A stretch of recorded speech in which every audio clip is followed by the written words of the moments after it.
like a lot of Americans, I've been watching videos from both sides on this election where Trump emerged super victorious and asking what happened. As I see it, I think that the principal problem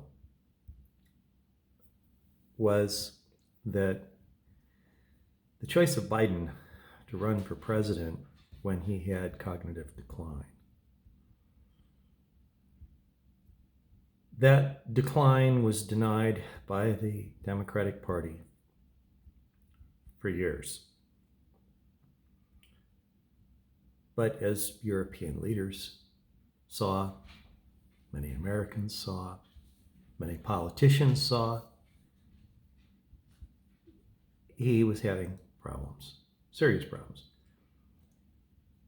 That put a dent in the trust of the people for the Democratic Party.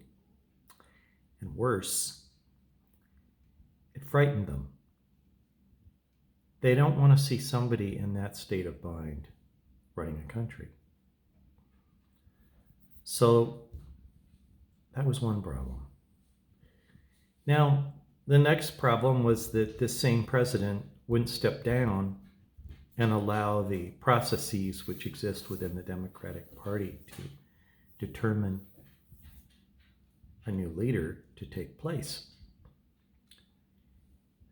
And when pressure from the American people after the poor debate performance by Biden led to him having to not run, there really wasn't a lot of time for Kamala Harris to think through what her platform should be. Now, Americans were concerned and are concerned with a lot of things. They're concerned with inflation. Their buying power is reduced by more than 20% in the last few years. On some things, inflation was at 100%. So that was a major, major concern. Also, the war in Ukraine. People probably preferred Trump to be the leader of our nation, who they believe will be able to broker some kind of peace that could be acceptable to NATO, Ukraine, Russia. Okay.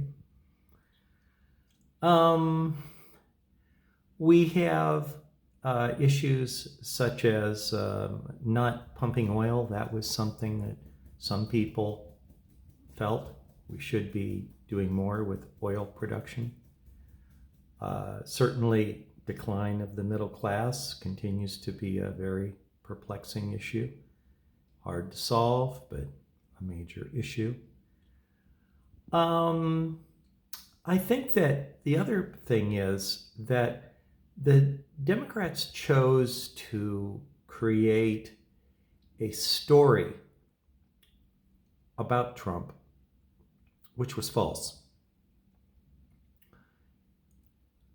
He's not a Nazi.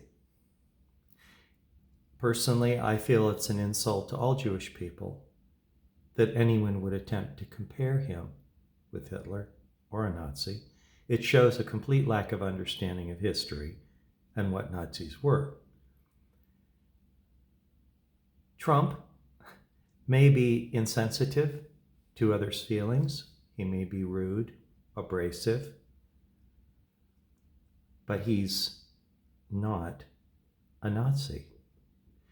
And when you tell that story, thinking people just say, no. They also said that Trump was going to end democracy. That was another false narrative. And a lot of Americans saw the legal actions taken against Trump and felt that some of the large services in the U.S. were weaponized against the former president in an unfair manner. So there was a groundspring of dissatisfaction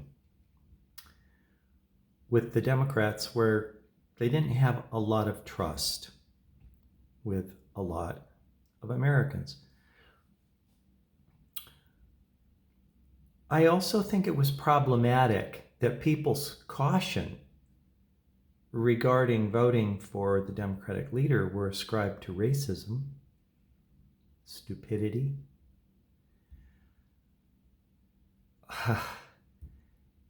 being garbage. I mean, you start using phrases like that about voters, and you could turn them off.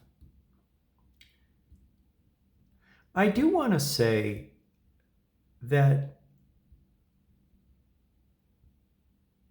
Harris, whether you like her or you don't, whether you think she's competent or incompetent, whatever you thought of Waltz, they didn't have a lot of time to put together their platform. And even worse for Harris, she had to distance herself from Biden to win because people were not satisfied with his leadership. But how do you be critical of an individual that you work for as his vice president?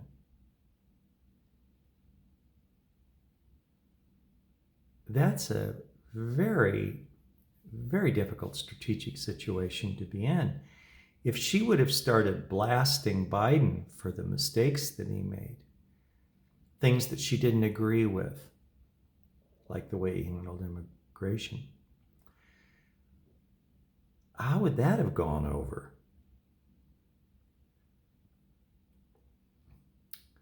It's interesting that people who were very influential, like George Clooney, opted to tell the truth about the cognitive condition of the president.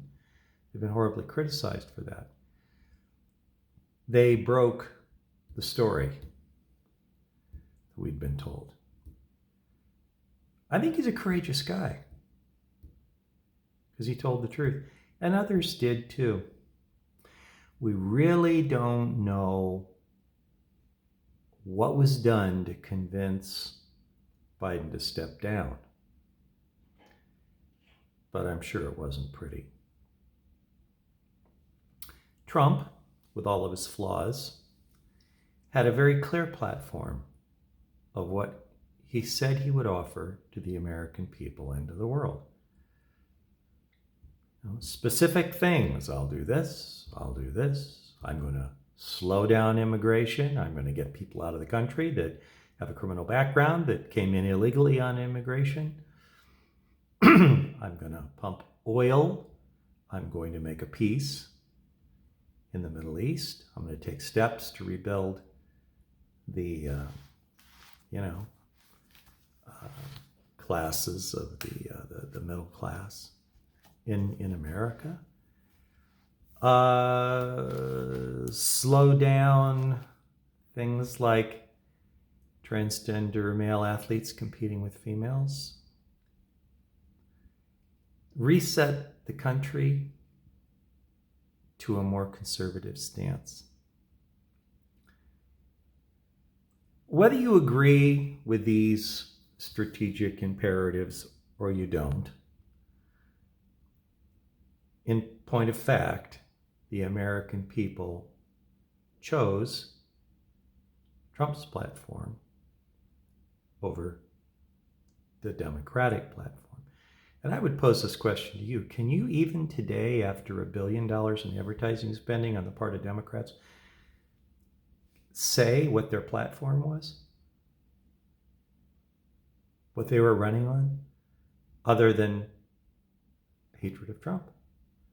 What platform element are you aware of? Most people aren't aware of anything at all.